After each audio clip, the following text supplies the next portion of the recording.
நம்மளுக்கு ஒரு மாற்றம் வேணும்னா என்ன மாதிரியான மாற்றம் அப்படிங்கறது யோசிச்சு பாருங்க.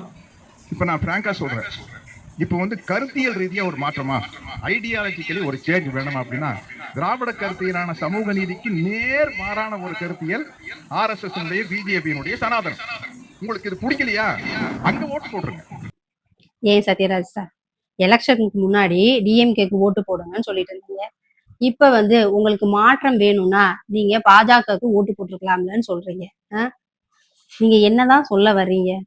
இப்ப நாங்க விஜய் சாருக்கு ஓட்டும் போட்டாச்சு, அவரும் வின் பண்ணிட்டாரு. ஏன் உங்க கலை உலகில இருந்து உங்களை தாண்டி ஒருத்தர் வர்றாருன்னு உங்களுக்கு என்ன பொறாமையா? இதை எப்படி எடுத்துக்கிறது? ஃபர்ஸ்ட் டிஎம்கேக்கு ஓட்டு போடுங்கன்னு சொன்னீங்க, இப்ப வந்து பாஜகவுக்கு ஓட்டு போட்டிருக்கலாம்னு சொல்றீங்க. டிஎம்கேவும் பாஜகவும் கூட்டணி வச்சுக்க போறாங்க அப்படின்னு சொல்லி பேச்சுவார்த்தை நடந்துட்டு இருக்குன்னு எல்லாரும் சொல்றாங்க. நீங்க சொல்றத பார்த்தா அது உண்மை மாதிரி இருக்கு.